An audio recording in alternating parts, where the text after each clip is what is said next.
today the Nigerian government makes an indication to increase pump price, the first reaction will be for Labour to send a strike notice. Then you begin panic buying and all of that. But have you paused to ask, why are we all so sensitive to price of petroleum products? An expert on this show today links that panic and worry to the country's weak public transportation system.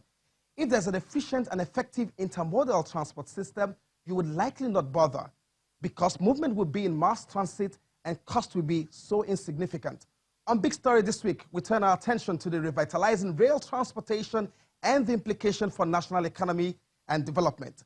You want to stay tuned because it will be quite informative. I'm Olu Phillips. Welcome.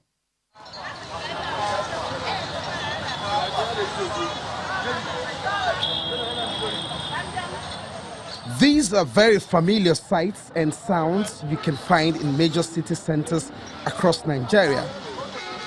Trading, display of wares, vehicular movement, all happening simultaneously and has become a constant.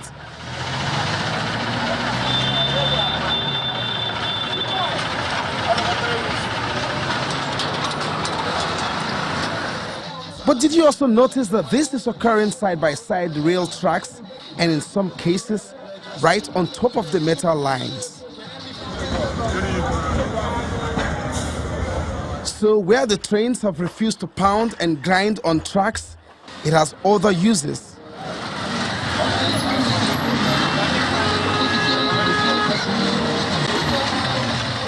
One reason clearly will suffice.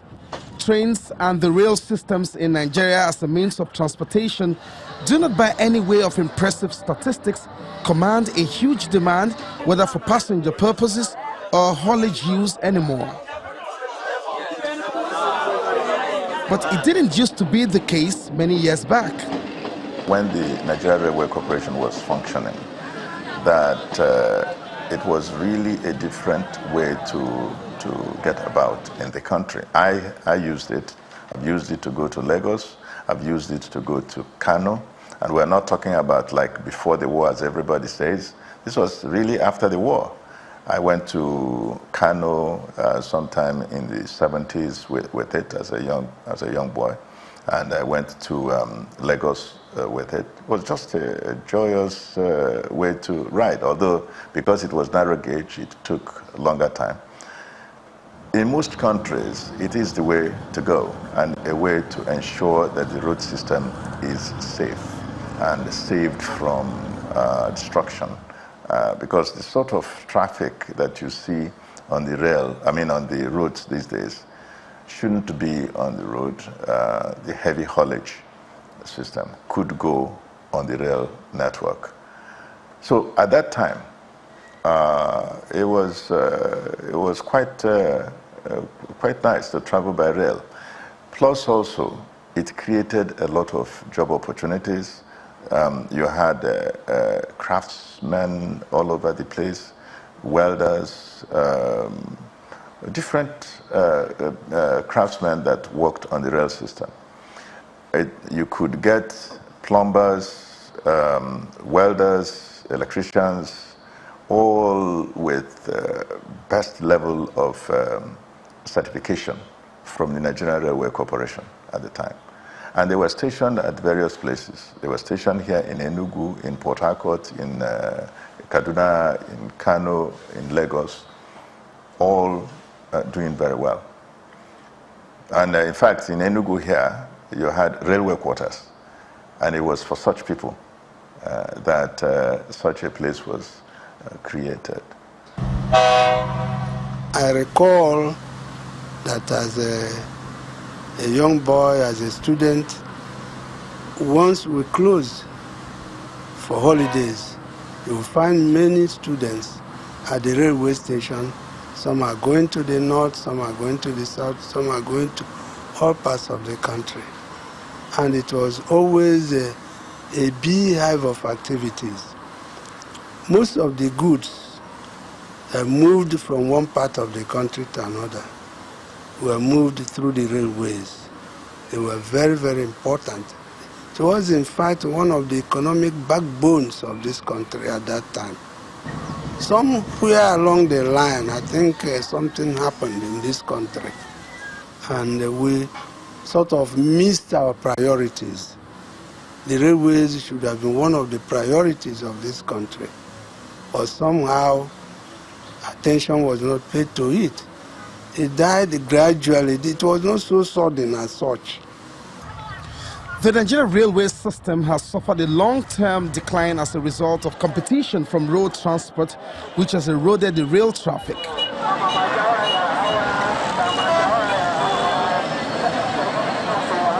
It has deteriorated and now accounts for 1% of transport services in the country. Rail passengers declined from 15 million in the mid-1980s to about 1.5 million by the year 2000, and most likely about 1 million in 2007. Freight traffic declined from a high of 3 million tons in the mid-1960s to 117,000 tons in 2000. The amount of freight carried by the railway in the year 2000 was equivalent to only 0.4% of the throughput of the ports in the year 2000 and less than 0.1% of the throughput in 2010.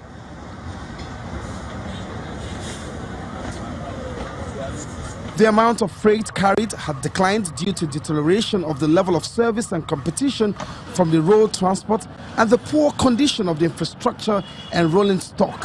The Apapa gridlock, which has extended to many parts of the state and has remained so despite several pronouncements, is a visible consequence. Why rail, and why give serious thought to transportation? The rate of development of the economy is actually tied to the rate of development of the infrastructure, transport infrastructure, I mean. If your transport infrastructure is weak, your economy is going to be weak because it affects movement of goods, services, and of course it affects the velocity of your economy. And the velocity of your economy is also tied to the velocity of money. So the rate of change, rate of movement of goods, services from one point to the other is also what's going to affect the rate of development of the economy, and hence things like productivity is affected, job creation is affected, employment is affected. So what needs to take 1 hour, if it's taking 5 hours, it's taking a whole day. You know, the implication of that to an average man on the street is that if you're supposed to produce 20,000 goods in a day, you end up producing maybe 1,000. And therefore, jobs is affected, productivity is affected, economy is affected, and ultimately, you know, affecting your GDP. And if you look at it all around the world, the most developed economies around the world have very well developed transport system. If you look at a country like UK, with a population of 66 million, thereabout, they have over 15,000 kilometers of rail network. If you look at a country like Germany, about 83 million population, they have over 45,000 kilometers of rail network. Nigeria as a country today, we're almost 200 million. We have barely 3,500 kilometers of rail. This is very, very low compared to our population, compared to our GDP.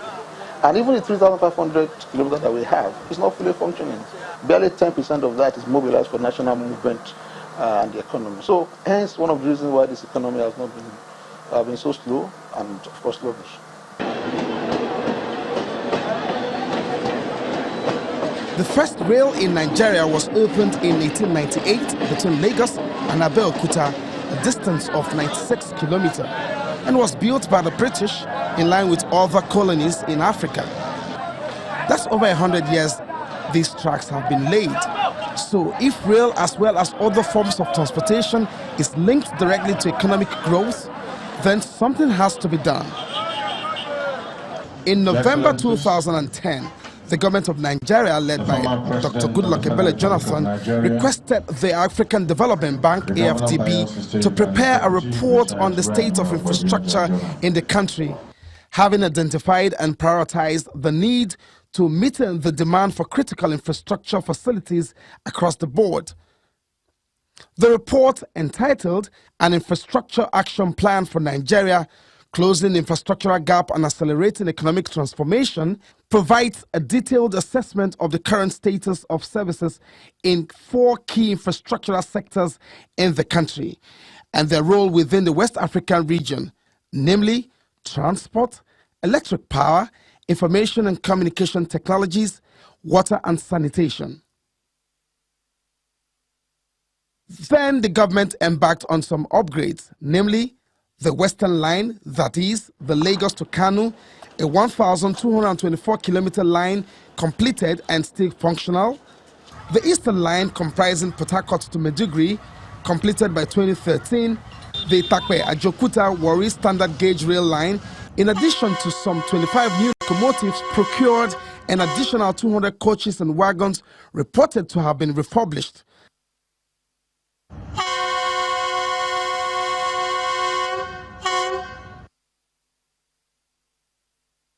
As a result, available data shows that the number of passengers carried by the rail system rose significantly from about 1 million in 2009 to about 4.2 million in 2012. These efforts aligned significantly with the 25 years master plan for rail development in Nigeria. I intentionally asked you to come to the office. For those of you who live in maybe in Lekki Island, will not know what we do along these houses. Before the commencement of the modernization stage, that the construction of the standard gauge, we were running 22 trains a day, carrying close to 10,000 passengers in Lagos every day, Friday to Monday to Friday. We run Port Harcourt, Aba, and we run Kaduna, Mina. And we run the standard gauge, that is Abuja to Kaduna, the popular one. And we now run a return trip from Iwari to Itakpe and back 3 times a week. That's what we are doing. And within those things for passengers, we are moving containers, we are moving goods. We are trying our best to also help in decongesting the ports and decongesting the roads. The Lagos-Kano lines and Port Harcourt-Maiduguri tracks are operational, though skeletal, and are run on what is known as the narrow gauge tracks, the ones built over 100 years ago and rehabilitated by the previous administration. Then there's another track called the standard gauge, which is what the present government has been pursuing in line with the 25 years master plan earlier set up. For instance, the Lagos to Ibadan, which the minister says he is upbeat about its completion later in the year, is a standard gauge track. Lagos to Ibadan will cost about $1.6 billion. That will not include the extra cost of things we did not prepare for, we did not see in the valuation. Then the Kaduna Abuja to construct it cost us about $1 billion. We've also paid we have a contract of $500 million to buy locomotives and in fact rolling stock for Lagos Ibadan. And I can't remember how much we spent buying rolling stock for Kaduna Abuja. That's what we so far spent. So all those noises you hear, we say $8.something billion, $7 billion, they are not just there. It's just these are things we borrowed. And I don't think it will be more than up to $3 billion so far.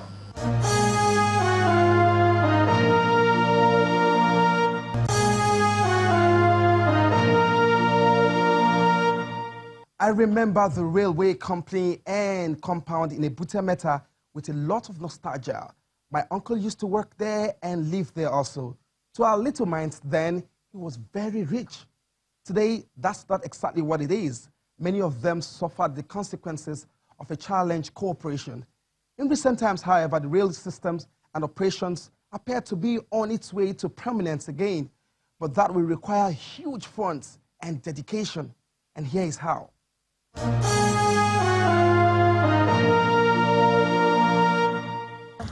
Let us help you make sense of the difference between the narrow gauge and the standard gauge.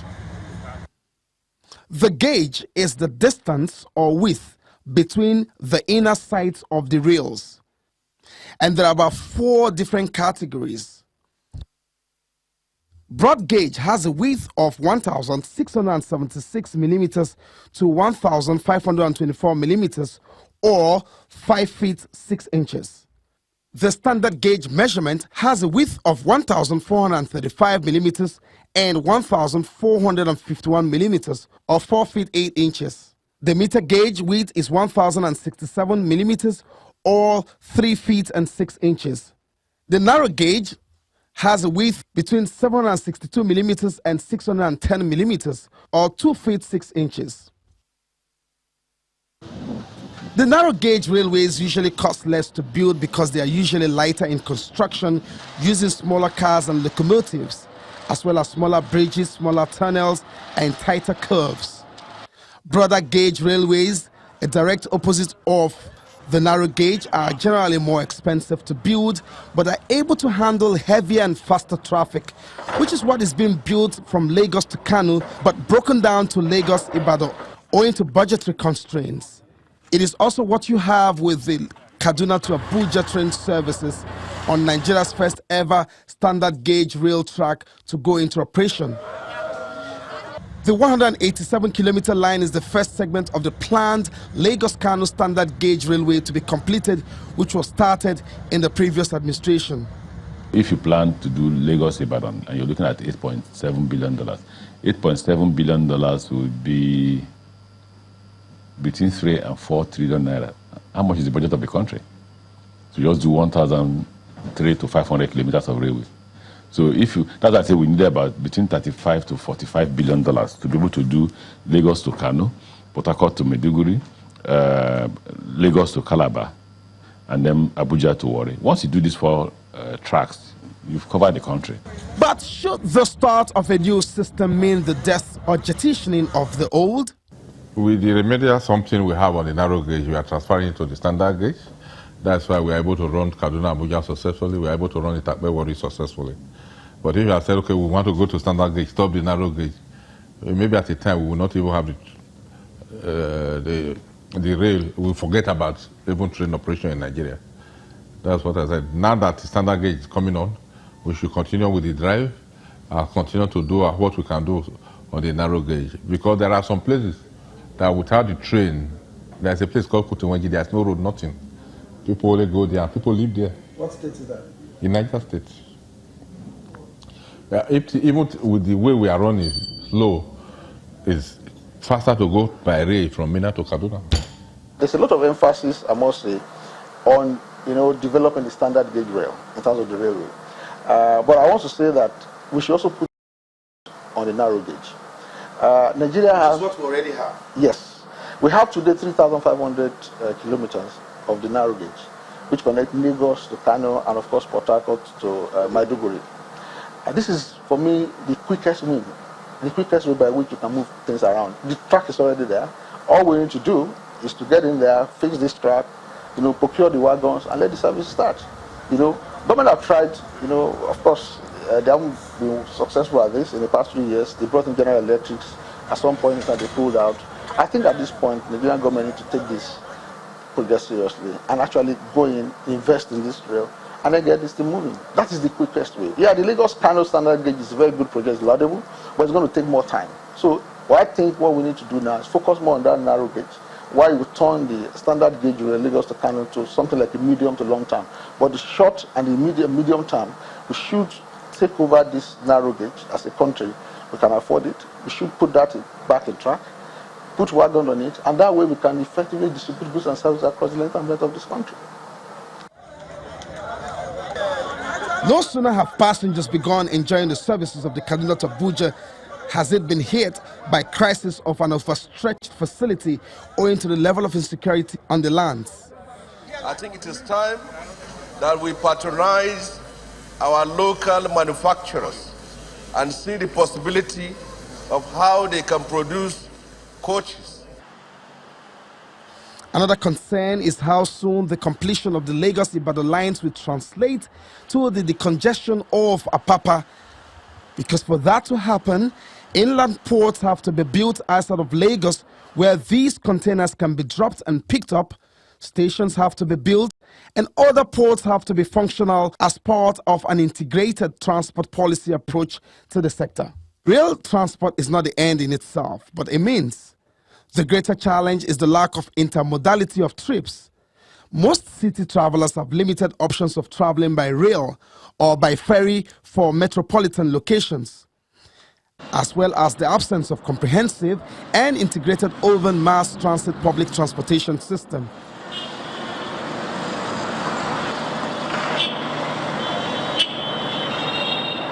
The public transport The formula is very simple. 60 people owning a car, put all these people in a bus. So you eliminate 60 cars and put everybody just in one bus. So that way you can reduce the number of vehicles on the road, you reduce congestion, you reduce travel time, and life becomes more bearable. And that's what has been successfully demonstrated in the West. So they get to go on the bus or train. But why is it that we don't have that in Nigeria? And the answer is simple. A lot of time our government does not see the relationship between public transport and the fact that the economy of the country is enhanced if you get more people to embrace public transport. Given that an increasingly large majority of Nigerians are expected to be living in urban areas by 2020, it becomes imperative that measures be conceived and applied to anticipate this major urban mobility challenge.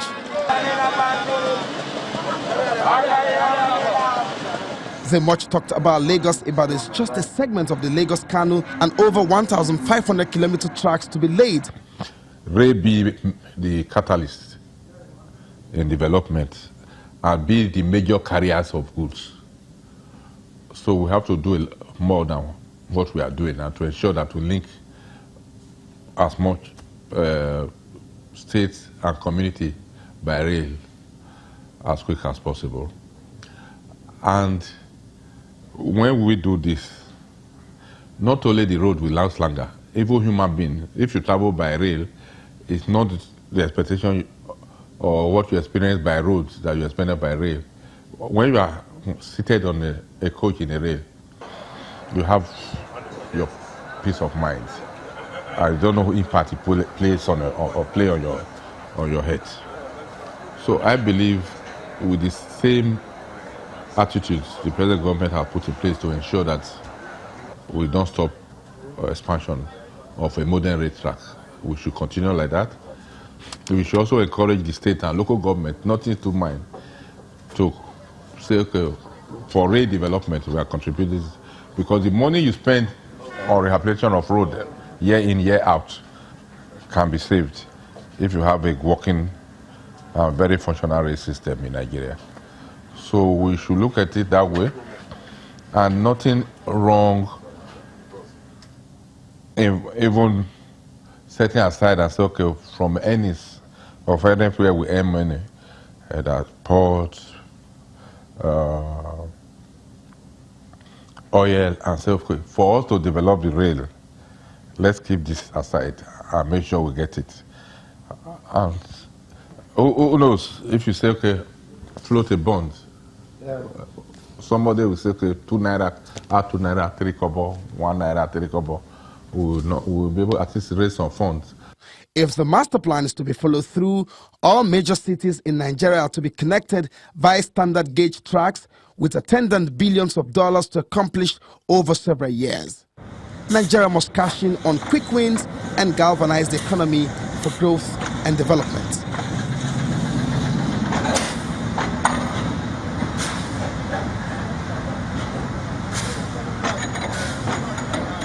From that document by the Africa Development Bank in 2010, which seemed to capture in most vivid terms the route Nigeria should travel in terms of its journey towards transformation of critical sector, the urban population of Nigeria is projected to continue to grow at 4% a year in the decade ahead to a total of 116 million people by 2020. Already we have crossed the 200 million population mark. And so the 47 major cities in Nigeria will bear the burden of that population burst. Catering for their movement would also require substantial improvement and expansion in the urban transport infrastructure and services. The Nigerian railway system has the potential to provide an effective and cost-efficient means of transportation, particularly on long-distance routes serving density traffic flows. Other African countries are doing it. We can square up to that challenge. After all, we are Big Brother Africa. Thanks for joining The Right today. Make it a date with us next week. Bye for now.